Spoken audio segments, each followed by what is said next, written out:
Nama saya Tiara Putri. Nama saya Muhammad Syarul Ramadhani. Nama saya Muhammad Akhirul Majid. Do you want to see something true? Pada kali ini, kita akan membahas pelaksanaan demokrasi yang terjadi di Indonesia periode 1959 sampai 1966. Sebelumnya, kalian tahu nggak kalau pelaksanaan demokrasi yang terjadi di Indonesia terdapat 5, ada apa aja ya? Yang pertama itu ada pelaksanaan demokrasi periode 1945 sampai 1949. Yang kedua itu ada pelaksanaan demokrasi periode 1949 sampai 1959. Yang ketiga ada pelaksanaan demokrasi periode 1959 sampai 1965. Yang keempat ada pelaksanaan demokrasi periode 1965 sampai 1998. Dan yang kelima itu ada pelaksanaan demokrasi periode 1998 sampai sekarang. Pada periode ini sering disebut Orde Lama yang dipimpin oleh Presiden Soekarno. Undang-undang dasar yang digunakan adalah Undang-Undang Dasar 1945 dengan sistem demokrasi terpimpin. Menurut Undang-Undang Dasar 1945, Presiden tidak bertanggung jawab kepada DPR. Presiden dan DPR berada di bawah MPR. Pengertian demokrasi terpimpin pada sila keempat Pancasila adalah dipimpin oleh hikmat kebijaksanaan dalam permusyawaratan perwakilan. Akan tetapi Presiden menafsirkan terpimpin, yaitu pimpinan terletak di tangan pemimpin besar revolusi. Dengan demikian, pemusatan kekuasaan di tangan Presiden. Terjadinya pemusatan kekuasaan berada di tangan Presiden menimbulkan penyimpangan dan penyelewengan terhadap Pancasila dan Undang-Undang Dasar 1945. Masa demokrasi terpimpin itu dimulai dengan hadirnya Partai Komunis Indonesia atau PKI sebagai partai politik yang paling dominan dan TNI Angkatan Darat sebagai kekuasaan hankam dan sosial politik. Demokrasi terpimpin merupakan penyeimbangan kekuasaan antara kekuasaan politik militer Angkatan Darat dan Partai Komunis Indonesia dan Presiden Soekarno sebagai penyimbang di antara keduanya. Dekret Presiden itu membuat ketentuan pokok dengan menetapkan pembubaran konstitusi, menetapkan Undang-Undang Dasar 1945 berlaku kembali bagi segenap bangsa Indonesia, lalu pembentukan Majelis Permusyawaratan Rakyat Sementara dan Dewan Agung Sementara dalam waktu singkat. Dekret Presiden pada 5 Juli 1959 disambut baik oleh rakyat dan didukung oleh TNI Angkatan Darat. Dekret Presiden juga dibenarkan oleh Mahkamah Agung dan DPR yang bersedia bekerja terus dalam rangka penegakan Undang-Undang Dasar 1945. Pada periode ini, pemerintah Indonesia menganut sistem demokrasi terpimpin. Demokrasi terpimpin pertama kali diumumkan pada pembukaan sidang konstitusi 10 November 1956. Dengan dimulainya demokrasi terpimpin, Soekarno mulai menata kembali parlemen baru dan membubarkan parlemen lama. Penyimpangan pada masa demokrasi terpimpin tahun 1959 sampai 1965 terhadap Pancasila dan Undang-Undang 1945 itu dengan yang pertama menafsirkan Pancasila terpisah-pisah tidak dalam kesatuan bulat dan utuh. Lalu sebagai pengangkatan Presiden seumur hidup, Presiden membubarkan DPR hasil pemilu 1955 dan konsep Pancasila berubah menjadi konsep Nasakom, nasionalis, agama, dan komunis. Pada tanggal 30 September hingga 1 Oktober dini hari terjadi penculikan dan pembunuhan perwira Angkatan Darat, termasuk 7 jenderal. Kabar dari gerakan 30 September 1965 ini menyebar pada tanggal 1 Oktober dan membuat kericuhan dan kepanikan di masyarakat. Peristiwa G30 September 1965 atau kita sering menyebutnya dengan peristiwa G30 SPKI ini mengubah keadaan politik di Indonesia dan menandai berakhirnya demokrasi terpimpin di Indonesia. Do you want to see something true? Ciri khas, pada masa Orde Lama, pemerintah menggunakan konstitusi Undang-Undang Dasar Sementara Republik Indonesia 1950. Periode ini berlangsung mulai dari 17 Agustus 1950 sampai 6 Juli 1959. Sebelum Republik Indonesia Serikat dinyatakan bubar, pada saat itu terjadi demo besar-besaran menuntut pembuatan suatu negara kesatuan. Maka melalui perjanjian antara 3 negara bagian, negara Republik Indonesia, negara Indonesia Timur, dan negara Sumatera Timur, dihasilkan perjanjian pembentukan negara kesatuan pada tanggal 17 Agustus 1950.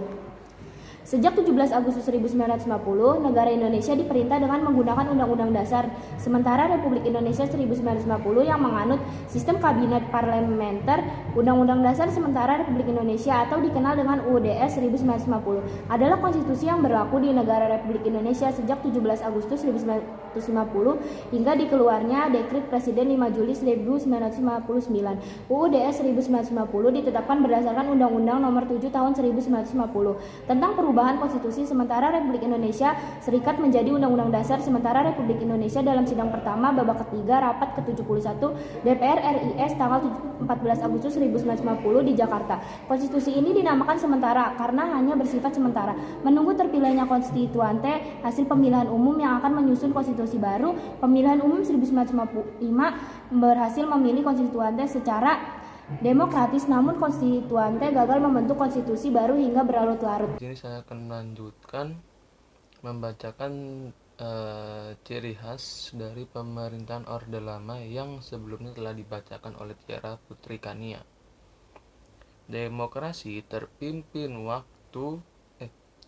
selalu disosialisasikan dengan kepemimpinan Soekarno yang otoriter. Hal itu berawal dari gagalnya usaha untuk kembali ke UUD 1945 dengan melalui konstituante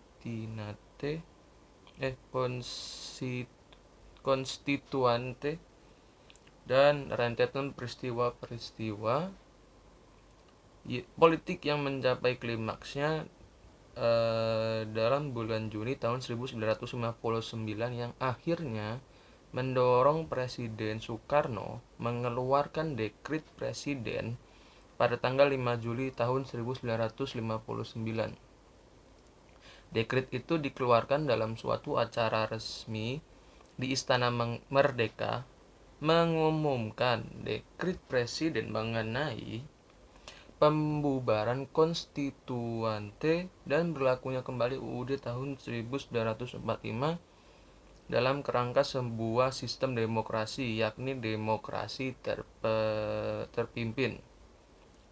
Dekrit yang dilontarkan oleh Presiden Soekarno pada tanggal 5 Juni tahun 1959 mendapatkan sambutan dari masyarakat Republik Indonesia yang pada waktu itu sangat menantikan kehidupan negara yang stabil.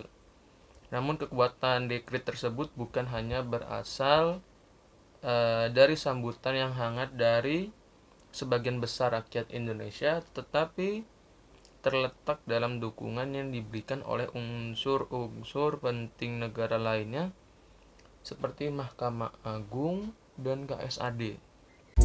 Do you want to see something true? Kelebihan Orde Lama dari demokrasi terpimpin. Kelebihan dari demokrasi terpimpin yang pertama, mampu membangun integrasi nasional. Semenjak berjalannya pemerintahan dengan sistem demokrasi terpimpin, integrasi nasional mulai terbangun yang berdampak positif bagi Indonesia, sehingga negara Indonesia yang sebelumnya terpecah belah dapat bersatu kembali.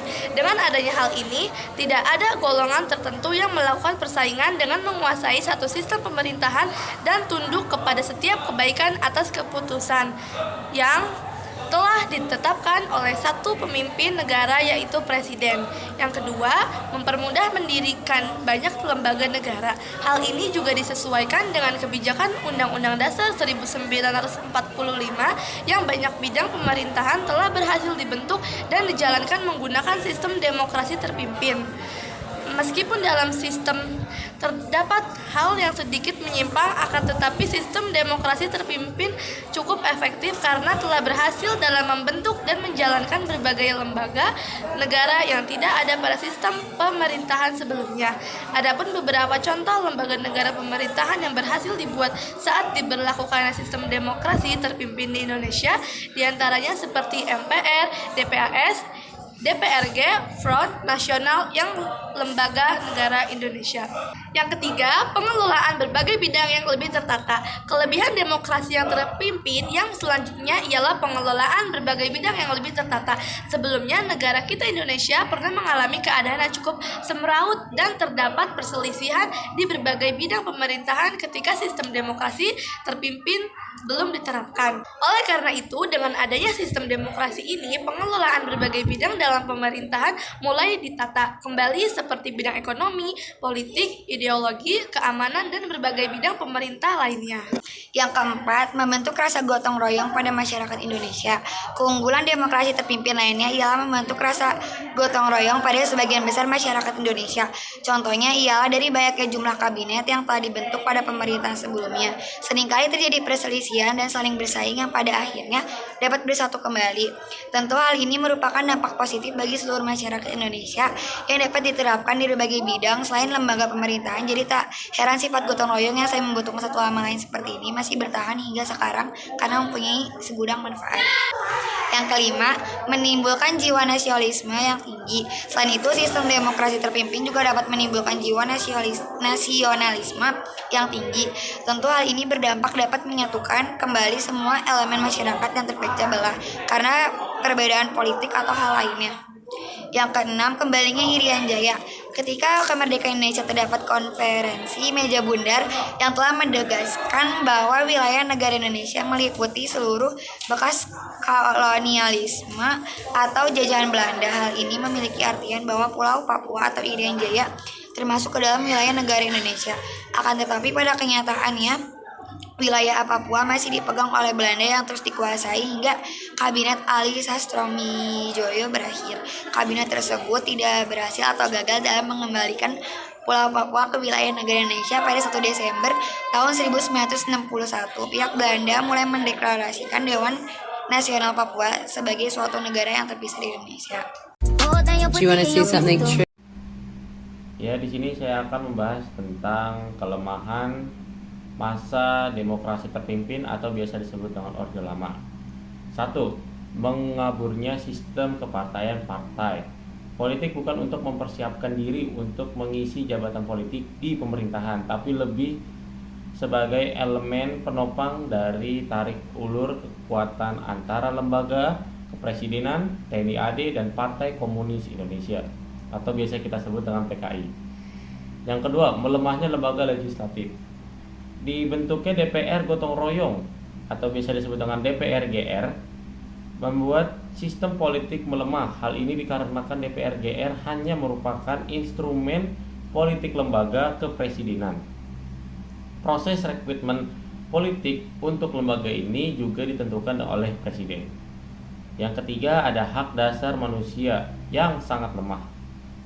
Presiden mudah untuk menyingkirkan politik yang tidak sesuai dengan kebijakan dari siapapun yang mempunyai keberanian untuk menentangnya. Beberapa lawan politik menjadi tahanan, seperti yang banyak diberitakan seperti ini. Yang keempat, ada puncak anti kebebasan pers. Demokrasi terpimpin menjadi masa puncak yang dari semangat anti kebebasan pers. Pemerintahan melarang terbitnya beberapa surat kabar seperti Harian Abadi dari Mus Yumi dan Hari Pedoman dari Partai Sosialis Indonesia atau biasa disebut dengan PSI. Saya juga akan menjelaskan karakteristik kelemahan masa demonstrasi terpemimpin atau Orde Lama. Yang pertama, ada penyelewengan kekuasaan presiden sehingga kekuasaan presiden berubah mendekati pemerintahan otoriter. Yang kedua, ada tidak berjalannya konstitusi sesuai amanat Undang-Undang Dasar 1945. Walaupun presiden mencanangkan UUD 1945, namun pada praktiknya banyak amanat Undang-Undang Dasar yang tidak terlaksana seperti upaya mensejahterakan rakyat dan praktek pemerintahan yang jauh dari semangat gotong royong. Yang ketiga, ada muncul ide ideologi yang sesungguhnya harus banyak dipertimbangkan. Contohnya adalah penyatuan 3 ideologi besar, yaitu nasionalis, Islam, dan komunis, yang disingkat menjadi Nasakom. Ketiga ideologi ini menjadi prematur untuk disatukan sebelum adanya pertimbangan matang.